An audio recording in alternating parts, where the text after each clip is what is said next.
All right. Good afternoon, everybody. Glad everybody decided to come back after lunch. I know I wasn't sure if I was going to come back or not, but for those of you that don't know me, I'm Adam Schaefer. I am ReMA's Vice President for International Trade and Global Affairs. So you may get a lot of emails from me every time there's a new tariff or a new presidential proclamation or a new executive order. It's generally coming from our office down in DC. So wanted to make sure we had a session that was a little different than the rest of the roundtables on each of the individual commodities. And we wanted to talk a little bit about the trade and tariff policies that are coming out of the Trump administration. So I'm excited today to be joined by Dan Matthews. He's the Director of Industrial Competitiveness at the Office of the U.S. Trade Representative. So if you're ever on one of our calls and we say USTR, that's the office that Dan works at. He's worked out there for a little over 5 years, 5-ish years. And he is the lead U.S. trade negotiator for the industrial sector. He's responsible for developing, coordinating, and implementing U.S. trade policy, and he focuses quite heavily on the steel, aluminum, and metals intensive industries. So he's one of our primary contacts at USTR and at the U.S. government on a lot of the trade policy issues, steel trade, aluminum trade in particular. He serves on some various international committees, including he's on the governing bureau of the OECD Steel Committee. He is also a U.S. delegate to the Global Forum on Steel Excess Capacity. Dan and I have now known each other since he joined USTR, although that was back in the pandemic era where we were just seeing each other on the little Zoom boxes. So I don't think I actually met him in person until 2 or 3 years ago. But prior to joining USTR, he was a international trade analyst at the U.S. International Trade Commission, where he worked on trade research initiatives, including the economic effects of the renegotiated North American Free Trade Agreement, NAFTA, which is now the USMCA, United States-Mexico-Canada Agreement. So Dan's had quite a busy 2025. We were just talking out in the lobby, and it's a little quiet couple of past weeks, but it's all started to pick back up again, as I'm sure you guys are all aware, everything that's happening in the trade world. So just wanted to let everybody know that we, as ReMA, as an association, we do follow our antitrust guidelines, our antitrust policies. So that information can be found on your chairs. And I think we're going to just jump in. We're trying to make this more of a discussion. There's no slides or presentations or anything like that. We've put together some discussion questions, and then at the end we'll be happy to take some questions from the audience. So setting the scene here for our members that are not really, involved in the day-to-day U.S. trade policy world like the two of us are, or some of you maybe, but for the first 150 years of this country, trade policy, tariff policy was really set by Congress, but that's really changed over the last 100 years.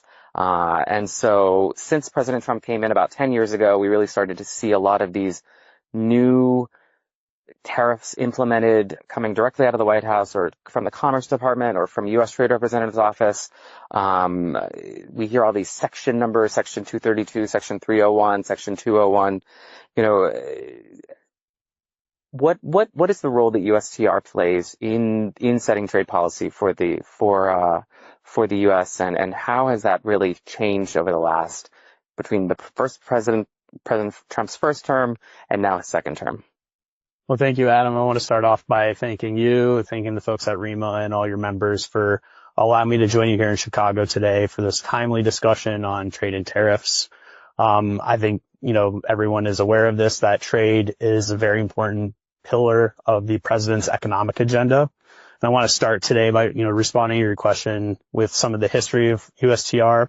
So USTR was established back in the 1960s by Congress as part of it was established as the Special Trade Representative, a component of the Executive Office of the President, and then subsequent legislation elevated USTR's role to the President's Cabinet. So right now, our Trade Representative, Jameson Greer, he serves as the President's principal advisor on all trade matters. And USTR were responsible for coordinating the interagency on developing and implementing U.S. trade policy. Now, USTR, I think you all are very familiar with, some of our programs, such as the Section 301 program. USTR, back in the first Trump administration, we conducted an investigation on various practices of the Chinese government, which resulted in the imposition of tariffs on over $300 billion in U.S. imports. In 2022, we had a review of those tariffs, which ended in 2024, and that extended the tariffs with some minor exceptions. There were some exclusions that we maintained or that we modified, but largely, that program has remained in place since the first Trump administration and continued throughout the Biden administration. Right now, USTR, we're actively engaged in discussions with various trading partners to address the large and persistent annual goods trade deficit that the U.S. has with several countries. So the president earlier this year determined that the trade deficit constitutes an unusual and extraordinary threat to U.S. national security and the economy of the United States. And so as part of these efforts, what we're trying to do is work with countries to address some of these unfair trading practices, market access issues, barriers to trade that have led to a significant growth in the U.S. goods trade deficit with those countries over time. Another role USTR has, Adam and I worked, previously on this when he was at, the American Iron and Steel Institute, is, USTR represents the U.S. government at the OECD Steel Committee and the Global Forum on Steel Excess Capacity, and we also represent the U.S. government at the World Trade Organization. So with the OECD, what we have found is that it's a very unique, multilateral forum in which we can really engage directly with our government counterparts across the OECD membership, and we also can bring our industry stakeholders and labor stakeholders to the table as well. So most multilateral institutions, you're not able to involve industry stakeholders like that. So we do find quite a bit of value in our engagement at the OECD because, our industry provides valuable input. And we're also able to help shape the OECD's research agenda. So they've been focusing quite a bit on those non-market policies and practices that China and other countries have used that have contributed to a significant buildup of excess capacity in the steel sector. And that analysis has actually been really helpful when we're thinking about, similar trends or dynamics in other industries. Like we saw a buildup of excess capacity in aluminum, we saw it in semiconductors, solar panels. So it's like it started with steel, but it sort of branched out to other industrial sectors. And a lot of the work that the OECD has done in steel, it can apply to, furthering our understanding of these issues as they apply to other U.S. sectors. But ultimately, USTR, we're responsible for carrying out the America First trade policy. And this trade policy is intended to revitalize American manufacturing, put U.S. workers, manufacturers, farmers, ranchers, goods producers, service providers, all at an advantage in order to ensure that they can remain competitive in a global environment. For too long, I think, the president's been very clear on this, that our workers and manufacturers have been competing on an unlevel playing field. And so through these trade actions over the past few months, I think the president has demonstrated that, he is determined to address the wrongs of the past, to address, failed trade policy of the past in order to revitalize American manufacturing. Has that really evolved over what's the difference really between a lot of what he was doing during the first term and during the second term? I know that the first year or two during the president's term, during the administration, he really they imposed the 232 tariffs on steel and aluminum, and then Section 301.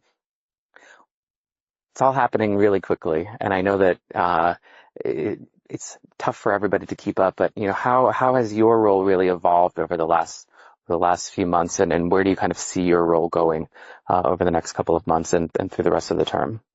So I think, my role over the past few months has been, I've been traditionally focused on steel, aluminum, other metals intensive sectors, but with all of the various negotiations we have ongoing with our trading partners in response to the reciprocal tariffs that the president imposed earlier this year, we have been very focused on engaging on a variety of issues affecting industrial sectors, the agricultural sector and other sectors of the U.S. economy.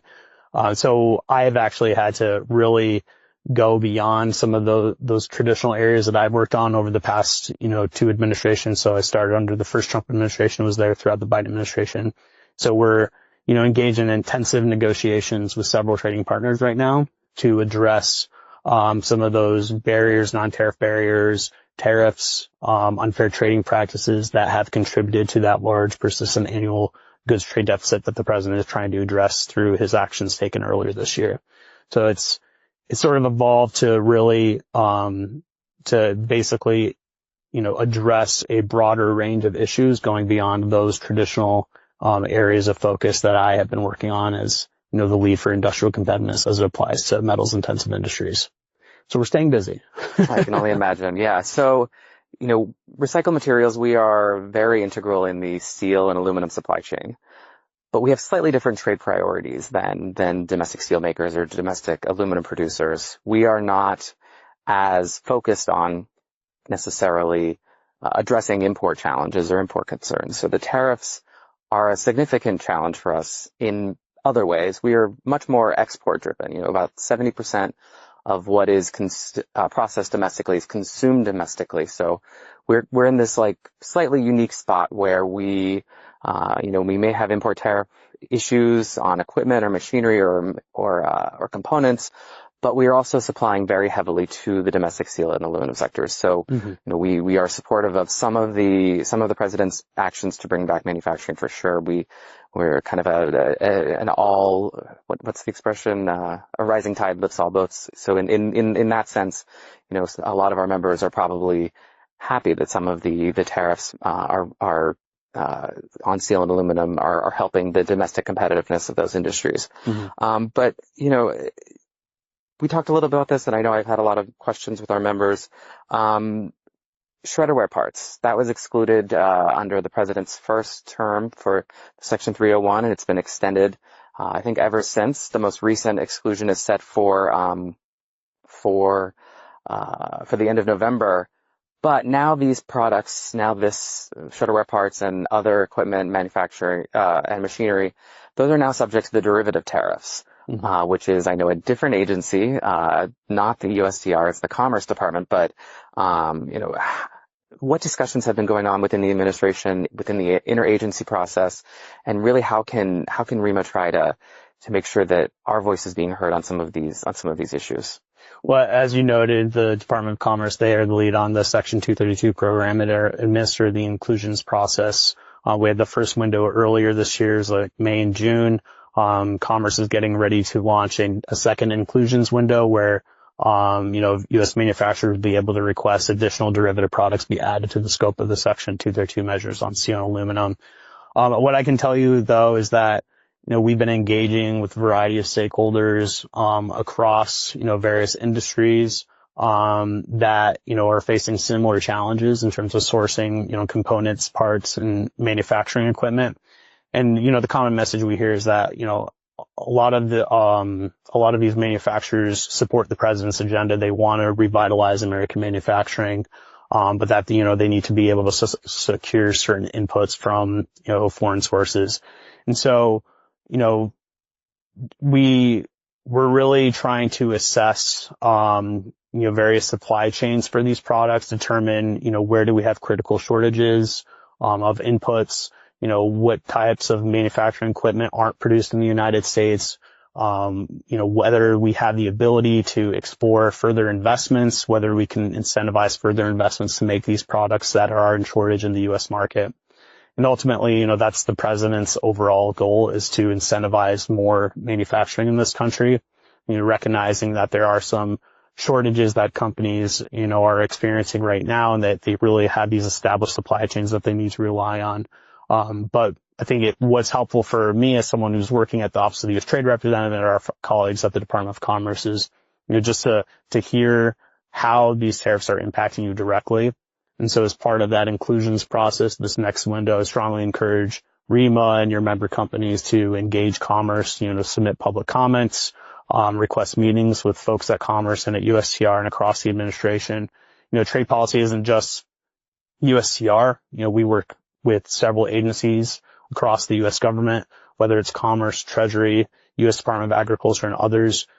So this is really a whole government approach, and we want to be able to, really understand the impacts, of these actions, and any unintended consequences. So we strongly encourage ReMA to engage in that process. We absolutely will. We we got a little bit behind the eight ball during the initial process back in May and June. I don't think we realized how many requests, how many submissions were going to come in, but we have definitely heard feedback from our members, from the folks in this room, and as you mentioned, I think there's going to be a process here soon. Is that the round two? Yes, the second inclusions window. I think that will start, on September 15th. There may be, some flexibility there in terms of how the process is rolled out, but a Federal Register notice will be issued by the Department of Commerce's Bureau of Industry and Security. And so from that point, there will be a window in which companies can request products be added to the scope. And then there will be a 2-week comment period, during which, any member of the public, interested parties, can submit comments to the Bureau of Industry and Security, on the specific requests that they had received from, various, U.S. manufacturers. Yeah, that's helpful. We had initially heard that it was going to be, I think, early September, but I think that's good context for everybody. Within ReMA, we have a lot of tariff guidance and information about all of the different tariff programs. And one of the things that we've also implemented is kind of a either monthly or bi-weekly trade and tariff talk. And so, not a shameless plug here, but in a couple of next Thursday, actually a week from today, this exact time, 3 p.m. Eastern, we'll be hosting our next trade and tariff talk. And so we'll probably end up talking about that inclusions process that week. So I just want to shift gears a little bit here. We talked about how we are very export driven, export focused, but one of the areas where we do actually import is from our North American partners. So Canada, Mexico, I think about 2/3, between 60 and 70% any given year of the recycled commodities that are coming into the U.S. market are coming from Canada and Mexico.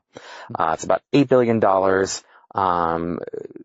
I know that USTR is the lead agency in terms of the renegotiation of the U.S.-Mexico-Canada agreement. So we're expecting a consultation to start here soon. Can you give a preview kind of how USTR intends to handle this process?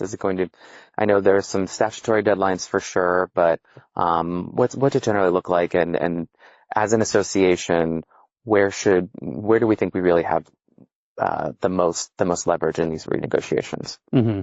No, I mean, the administration, we view the USMCA as a very important agreement. As you know, it was negotiated under the first Trump administration, but, like any other agreement that has been negotiated over the past few decades, it does have its shortcomings. And so, our focus with this review of the USMCA, is to ensure that it remains, of interest, the best interest to American workers, manufacturers, farmers, ranchers.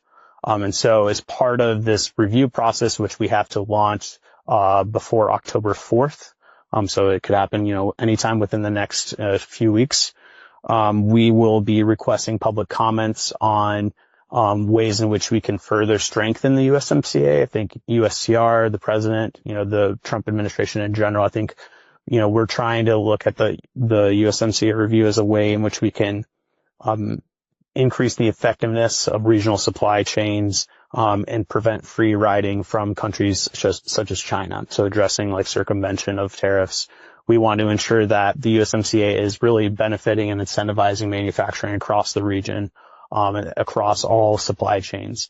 As I noted, we expect to publish, the Federal Register notice announcing the review by October 4th. So strongly encourage ReMA and your members to engage in that.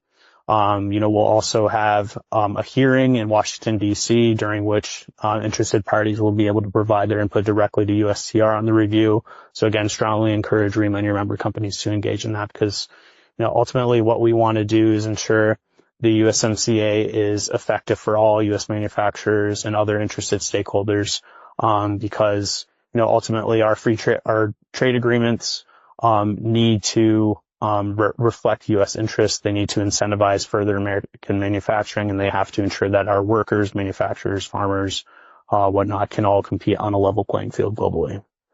Are there any industries that are pushing for substantial modifications? Like, are the steel and aluminum sectors? Are they looking for any changes to the rules of origin that you've heard of? Or, we're as an industry, our scrap. I know I'm using the S word. recycled materials, it's broken into either pre-consumer or post-consumer, and that's how, we've never needed to qualify for USMCA origination, because it's always been, zero MFN duties for the most part. But is there anything that you think we should be concerned about, on that front, or is it just, we should just kind of be prepared to protect what we have, and not necessarily try to go kind of outside the box on that? No, I mean, I don't want to prejudge, the outcome of any submissions we receive or testimony we hear at the hearing, but I think there is, in particular sectors, an interest in looking at ways in which we can really strengthen the USMCA, whether it's through the rules of origin or ensuring that, certain non-market economies like China are able to circumvent measures, or, investing in greenfield facilities in Mexico or Canada to circumvent, broader U.S. trade policy actions. So as part of the USMCA review, I think what we'll be looking at is ways in which we can further work with our partners in Mexico and Canada to revitalize North American manufacturing supply chains. Just again, strongly encourage ReMA to engage in that public comment period, to submit your views on the USMCA review. But at this point, I don't want to prejudge, sort of the input that we might receive from various sectors. But I do think there's quite a bit of interest, in addressing some of the shortcomings and looking at ways in which we can further incentivize manufacturing across the North American region. Sounds good to me. I think we'll definitely be engaging. I wasn't around during the first renegotiation, 2018, 2019. But several of my colleagues were, and I know our industry will definitely want to have a seat at the table for that. So on the reciprocal trade negotiations, when they were delayed initially in April, when the higher reciprocal duty rates were delayed for 3 or 4 months, it was to allow for countries to negotiate on various trade, non-tariff barriers, et cetera. One area where I think we're still kind of in a little bit of a wait and see pattern, a holding pattern, is on China. I know that we're expecting to see kind of the negotiations wrap up by the end of November, but how are those negotiations going? Is there a feeling that we're going to see something similar to a phase one agreement, or, who are the major players here within the U.S. government, also within China, and how does USTR kind of fit into all of this? Yeah, so with regards to China, there have been 3 rounds of negotiations so far, in London, Stockholm, and Geneva. Those negotiations have been led by Secretary of Treasury Scott Bessent and U.S. Trade Representative Ambassador Jameson Greer. And those negotiations have focused on, some of the issues we highlighted earlier in the administration with the America First Trade Policy Memorandum, which is, we had this unequal, unbalanced trading relationship with China, that has continuously gotten worse. The trade deficit, not just with China, but with other countries, I think, as I noted before, the president has determined that it constitutes an unusual and extraordinary threat to U.S. national security and the economy of the United States. And so what we're trying to do through these discussions with China is look at ways in which we can, address those fundamental challenges, to the bilateral trade relationship. I'll also note that on August 11th, the president, he continued the suspension of heightened reciprocal tariffs on China. And so that is to provide additional room for negotiations with China. I think those tariffs were suspended through November, up until November. And so, discussions will just remain ongoing. Do want to set expectations though. I think, we're engaging several countries right now in reciprocal trade negotiations, and discussions with China are much more challenging than they are with most other trading partners. So it may not be realistic to expect a U.S.-China trade agreement in the near future, but it's possible that a tariff truce could be extended, that will ultimately depend on the outcome of the negotiations over the next few months. So I do have a question, and you may not know the answer to this. On August 11th, when the president did extend the truce for another 90 days, we saw significant press say that if he hadn't done that, the tariff rate would have gone back up to 125%. I read the executive order from May that delayed it initially as that the current reciprocal duty that is on pause for China is 34%. Do you know if it's 34 or 125? So, Just because it's that's a good question. yeah, I just it popped into my mind. So this actually gets into a very complicated issue. And, over the past few months, we've seen there's been some executive orders on tariff stacking. So it's looking at the interaction of, the Section 232 tariffs on various sectors, whether it's steel, aluminum, autos, the IEEPA tariffs, the fentanyl tariffs, going back to, the very early days of the administration. And then we also have products that are still subject to the Section 301 tariffs from the first Trump administration. So, there is a very, there's a complex structure to how the tariffs are being implemented, but they're being implemented in a way in order to ensure that they're very effective, in addressing some of these challenges that the president has outlined in the executive order. So, not really a direct response to your question. I'll send you what I think it is. Yeah, and then we can. But I think, it really depends on the product. And I think, in general, we have the way that the tariffs are structured is to reflect, how certain products are treated as a national security matter under Section 232 of the Trade Expansion Act of 1962. And I know that the retaliation against U.S. exports, for example, is still in effect from China. But have you heard of any other countries, Southeast Asia, for example, where a lot of our materials are going? Have there been any discussions about other governments, as you're working on the reciprocal trade negotiations, that have really started to look at those types of options, retaliate against U.S. exports? That's big for our members in particular, but just curious totally understand if there, as a negotiator, you have to keep a lot close, but, Well, I mean, I can share that we are engaged in discussions with several countries in Southeast Asia. I mean, earlier this summer, the president announced that we have an agreement in principle with Indonesia. So we had a statement, on the White House website that highlighted some of the, developments in our bilateral trade relationship with Indonesia, what they're willing to commit to. They're willing to eliminate tariffs on U.S. exports, address a lot of the non-tariff measures that we've been raising with them for several years now. They're also willing to engage with us on some of our other long-standing concerns in the bilateral trade relationship. And one thing that we have been pushing, I know this is very relevant to ReMA members, is, this issue of export restrictions. Because we have seen countries like Indonesia, use export restrictions in a way that, we believe confers unfair advantages on their manufacturers. And when you use a policy like an export restriction, it really distorts the global market for these products. It reduces input costs for manufacturers in those countries who are then able to, compete more effectively in the global market. And so what we're trying to do as part of the reciprocal trade negotiations is address a lot of these unfair trade practices, non-market policies and practices that have contributed to the goods trade deficit. Export restrictions are just one of those, many issues that we're trying to address. But yes, we're raising these issues with various trading partners across the region. More than just the region, though, because the European Union, for example, they have been, over the years, they have tried to modify their waste shipment regulations in the name of environmentalism, but in reality, it's de facto trade restrictions, export restrictions, trying to keep steel and aluminum, the recycled, the scrap versions, like still I'm struggling to say recycled steel, recycled aluminum. The European Metals Action Plan, which has been released earlier this year,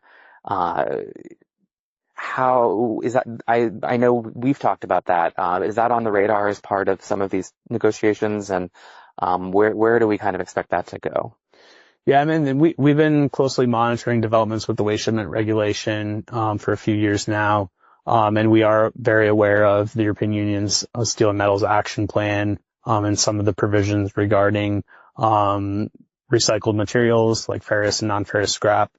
I mean, from USTR's perspective, we're continuously raising a lot of these concerns with our European counterparts as part of these broader discussions. I mean, we've been raising this in other fora too, like, before I mentioned the OECD Steel Committee, we've raised our concerns regarding the waste shipment regulation there. But I mean, the reciprocal trade negotiations do offer us this opportunity to really address a whole range of issues that we believe, contribute to the goods trade deficit. And so what we want to do in our discussions with the European Union moving forward, is ensure that the policies that they're enacting, do not disadvantage U.S. manufacturers and workers. And so we will continue to raise this challenge with them and, strongly encourage ReMA and your members to continuously engage with folks at USTR and Commerce so that we're aware of the latest developments.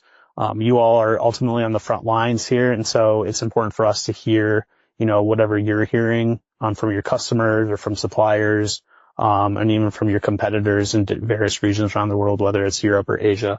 So yes, please continue to raise these concerns with the administration because, we do want to ensure that our manufacturers and workers can compete on a level playing field.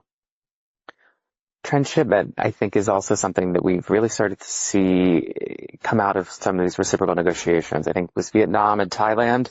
Mm-hmm. I may be misreading which of the discussion about in the Philippines or as well, but those countries, goods that were manufactured in those countries would receive, say, a 20% reciprocal duty.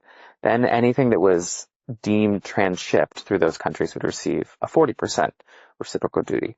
How is the administration handling that? Because, coming from the steel world, we have maybe a slightly different definition of what transshippment is.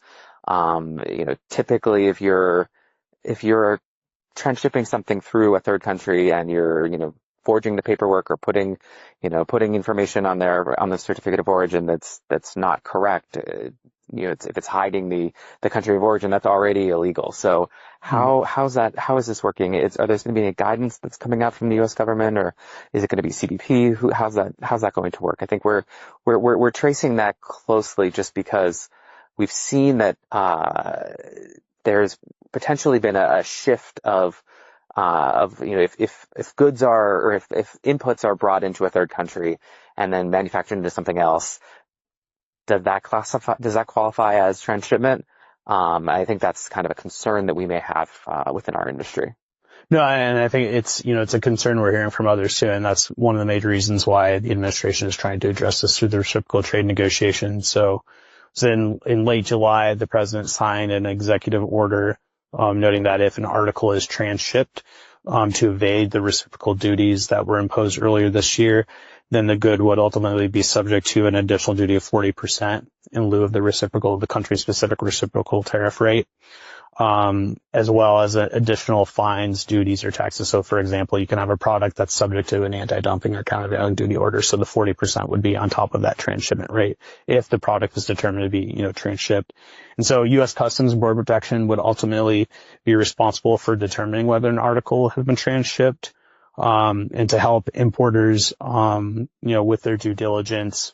USTR, Commerce, and will, work with Commerce and U.S. Customs and Border Protection to publish every 6 months a list of countries and specific facilities that are alleged to be engaged in such activities.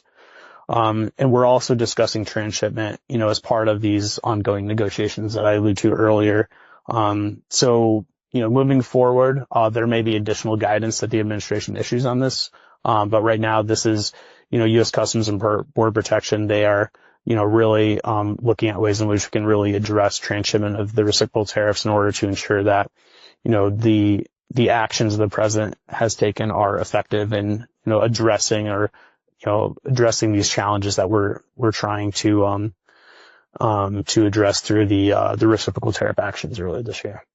All right, so I will go make sure to get a meeting with CBP so we can talk about this. That's really helpful because it seems like it could be a much broader way to address some of the challenges related to China, for example, Mm-hmm. or other countries that may have some national security implications. And so it's interesting to see the reciprocal tariffs, the national security tariffs, and now kind of the transshipment, which may be kind of having some influence under both sections. We've actually we haven't really talked about the Basel Convention at all, and Dan's not our Basel person for USTR, But Dan does work a lot with the OECD. Mm-hmm. And our members, especially not necessarily our steel members or our aluminum members, but we still have to kind of deal with what happens at the Basel Convention, even though the U.S. isn't a party to it. We're not a party to a lot of these multilateral environmental agreements, but we still have to deal with the actions and the consequences that come out of a lot of these agreements, whether we like them or not. But the OECD is one way for U.S.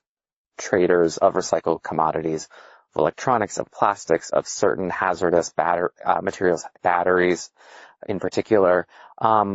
We can trade using this thing called the OECD Council decision, and it allows us to trade with in Basel-controlled products, Basel-controlled materials through the OECD. So the other 36 or 37 generally developed countries, Canada, Mexico, the European Union, Australia, Japan, Korea, and a few others. One area where we've really focused on over the past few months is the continued U.S. engagement and participation in international organizations. I know that the State Department was undergoing its investigation, and you probably can't share with us how that's going. But what would it mean should the U.S., for example, leave the OECD, or if we have significantly reduce our activities and our engagement in some of these international organizations? How would that really affect some of the important issues that affect our members and also just the broader manufacturing industry? Yeah, I mean, it's a good question. And, as you noted, the president earlier this year, he ordered, the State Department to conduct a review of our participation in various international organizations to ensure that, our funding of these organizations, our engagement in these organizations is aligned with U.S. interests. And so that review is ongoing. Unfortunately, I can't, provide a lot of information on that at this stage. But what I can share with you is just my personal experience working or engaging folks at the OECD. As through our participation in the OECD Steel Committee, Global Forum on Steel Excess Capacity, there's been a lot of work and analysis done by the OECD that has really uncovered evidence of, market distorting policies, practices, whether you want to call them non-market policies or practices in China and other countries that have informed our understanding of how excess capacity has evolved, has emerged in the steel sector. The expertise at the OECD, I think, is really helpful because, we have a lot of expertise in the U.S. government and looking at specific subsidies and other government support measures. But the OECD, they've done a really good job of uncovering other policies, including export restrictions. And so that work, from my perspective, has been helpful, because then we're able to take that information, share it with our stakeholders. A lot of the OECD analysis has also been cited in presidential proclamations. So the Section 232 tariffs, for example, highlight overcapacity, and the OECD is the one that has developed, the institution that has developed this global measure for excess capacity in the steel industry. The U.S. steel industry, they cite a lot of the OECD analysis on anti-dumping countervailing duty petitions. So there's some value there in at least at what we're working on the steel side of things at the OECD. That being said, and this goes back to the question regarding the review, I think, ultimately, the OECD is a member-driven body, just like the World Trade Organization and other multilateral institutions. And so, member-driven bodies are beholden to their members. And so we need to ensure that the OECD is reflecting U.S. interests. And so that's, what the State Department is doing as part of this review. And the U.S. government gets to openly discuss some of these important issues that we're concerned about. I've been in meetings with you at the OECD where the U.S. government gets the opportunity to address the European Union on their waste shipment regulations, and they are always very defensive. But at the same time, if you pull out of those types of organizations, there's less momentum to try to go and do some of these, have some of these critiques and have some of these discussions about whether or not export restrictions are good or bad. So ReMA fully supports the U.S. staying in the OECD. We have other issues with the Basel Convention, which we're not going to get into today, since it's not part of your portfolio. But I wanted to give members of the audience a few minutes, since we have a few minutes left here, I wanted to open up the floor for some questions for Dan. If you could announce your name and your company before Sure. you ask the question. Hello? Can we get this microphone on, please?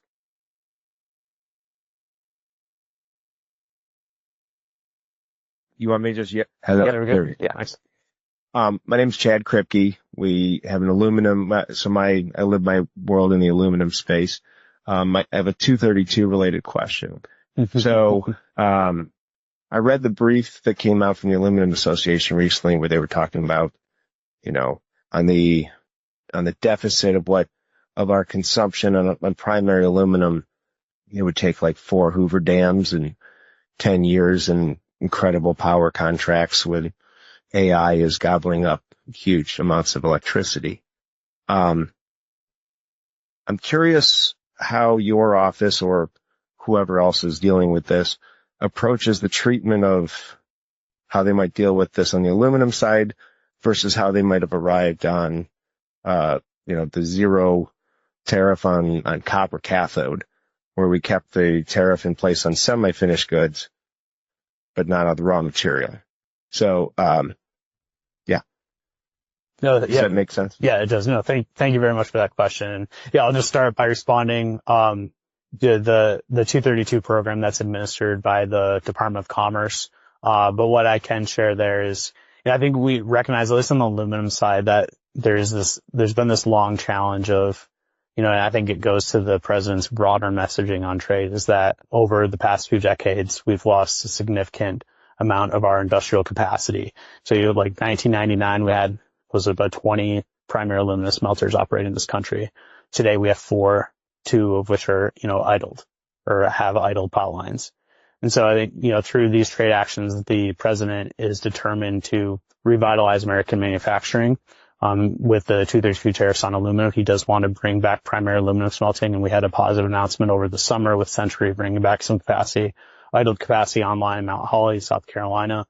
But the 232 investigation that was conducted on aluminum, that was done during the first Trump administration, and it applied to what you call unwrought and wrought aluminum products. So we had like the primary aluminum, covered by the 10% tariff then, as well as some downstream wrought aluminum.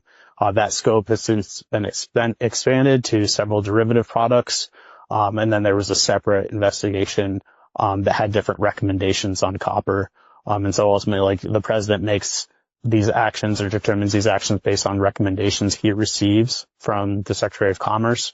So I don't want to, speak on Commerce's behalf, but I think, the actions here are intended to address, the impact that imports have on the national security of the United States, because these are sectors that we need to have in this country in order to ensure the viability of, U.S. manufacturing in general, in order to meet our national and economic security needs.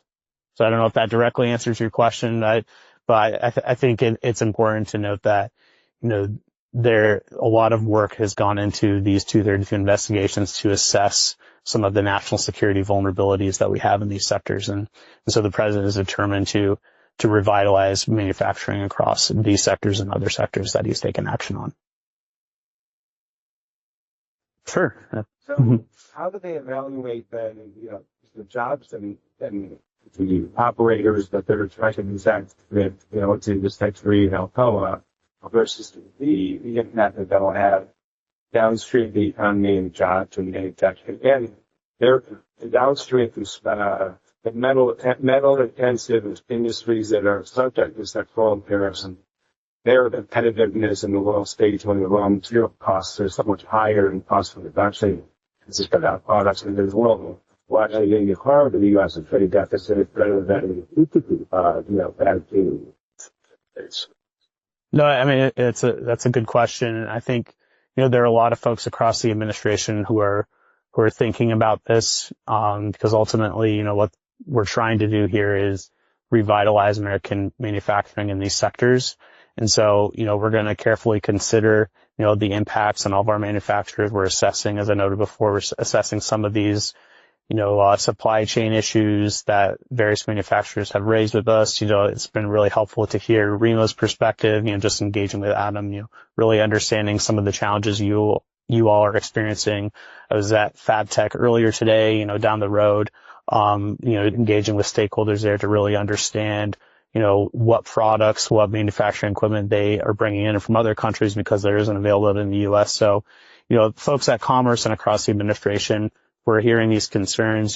There's a lot of work that's going into ensuring that the president can carry out his vision on revitalizing American manufacturing. So, we're just encouraging folks to continuously engage with us at USTR, at Commerce, and others across the U.S. government so that we can better understand some of these challenges you all are experiencing so that we can make sure we are working together with you to revitalize American manufacturing and meet the president's objectives. And Dan and I were talking before this about, who the right offices are, both, within the interagency process, also at the White House, the National Economic Council, Peter Navarro's office. So we have some work to do as well, in terms of who we're getting in to see, to make sure that our role kind of in the middle of manufacturing supply chains and, what we need in terms of components and machinery and equipment, that's not just, we're not just all or nothing, that there's probably some nuance that's needed. And so, that's something we're working on within ReMA. Next question. My name's Al Cozy with Cozy Recycling here in Chicago. My comment is very similar to the last question.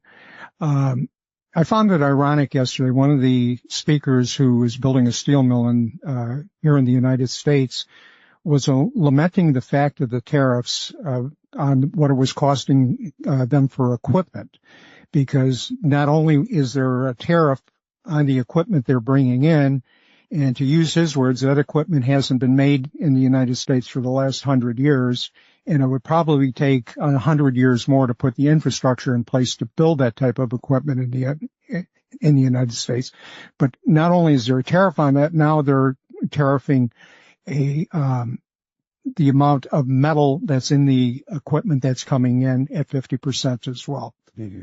I'm very sympathetic to that because we're a growing company and we're trying to buy equipment that's not manufactured in the United States. It's manufactured overseas, and we can't get quotations from manufacturers on what the equipment's going to cost us because they don't know. So my first question is, if you don't know, who does know what it's going to cost for the tariffs when you add on the equipment, the tariff cost on the equipment and the tariff cost on the metal coming in as part of that equipment. Mm. And, as I say, I found it ironic, and even though I sympathize with him with that position, it seems to me that the only person that is benefiting in the steel industry with steel tariffs is the steel manufacturers.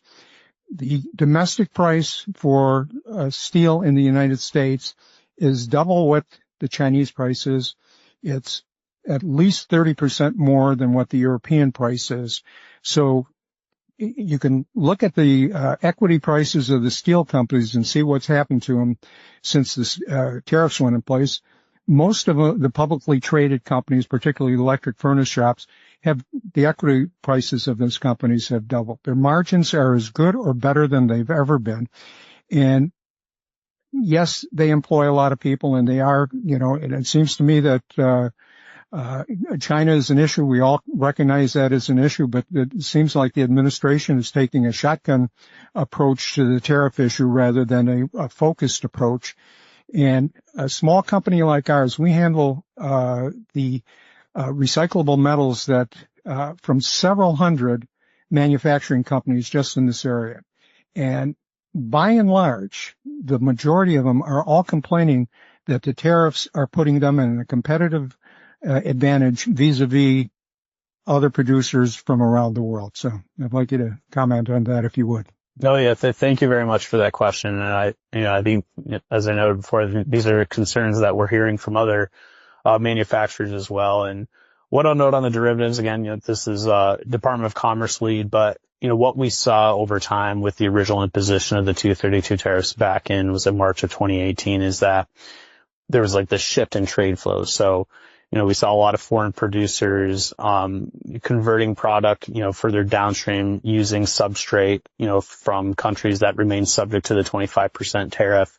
And so ultimately, that led to a shift in the problem. So we started seeing displacement further downstream. And so with the derivative action, there was a derivative action taken, was in February 2020, and then again, earlier this year, 2 times. The intention here is to ensure that, the objectives of the original objectives of the Section 232 tariffs, can be carried out, because what we don't want to see is circumvention or, an increase in imports in response to, the application of tariffs further upstream. So this action is intended to address this problem as it's moving further downstream. Here are the points that you're making loud and clear, regarding, how do you assess the content, steel content? And this is, I know that I understand from various manufacturers is very complicated, especially as you get further downstream.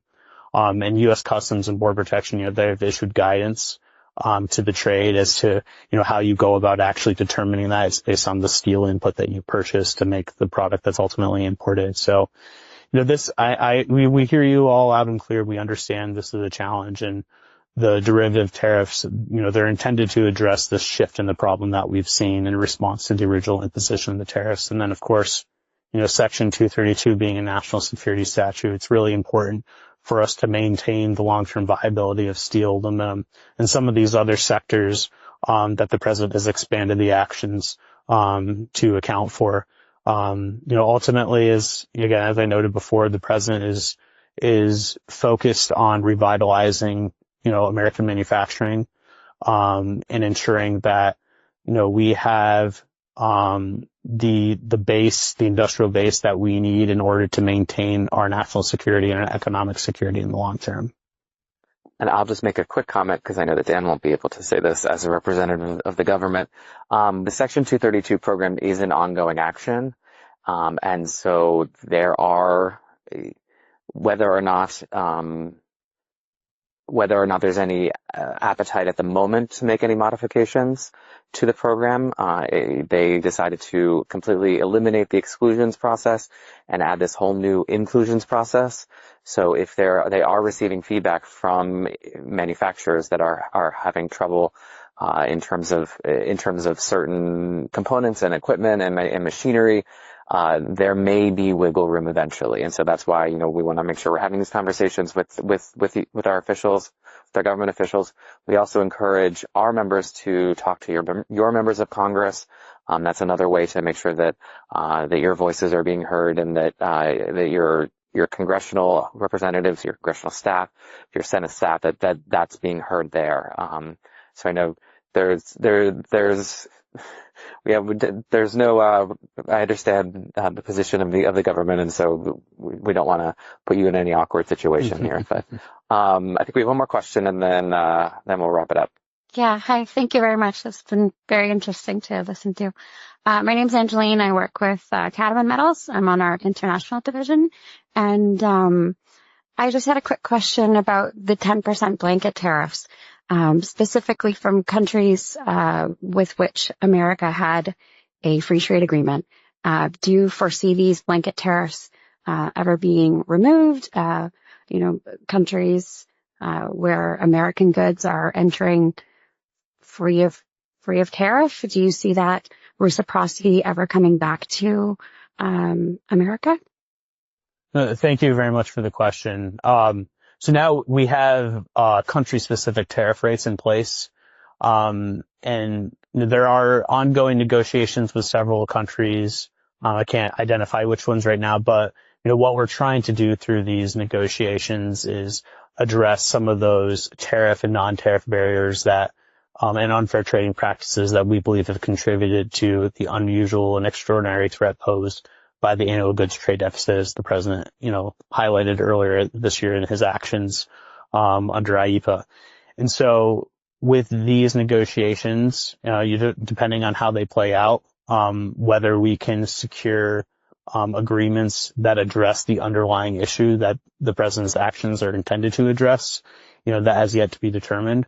I think some of the negotiations that you've seen over the past few months have led to significant positive developments in addressing these underlying challenges. And so what we'll continue to do at USTR and across the administration is work with our trading partners to address these long-standing trade barriers to U.S. exports and some of the unfair trading practices that we believe have contributed to the large and persistent goods trade deficit that we have with these countries.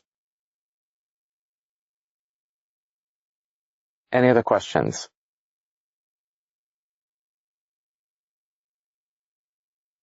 Great. All right. Thank you, Dan. Well, thank you. Thanks for joining us today.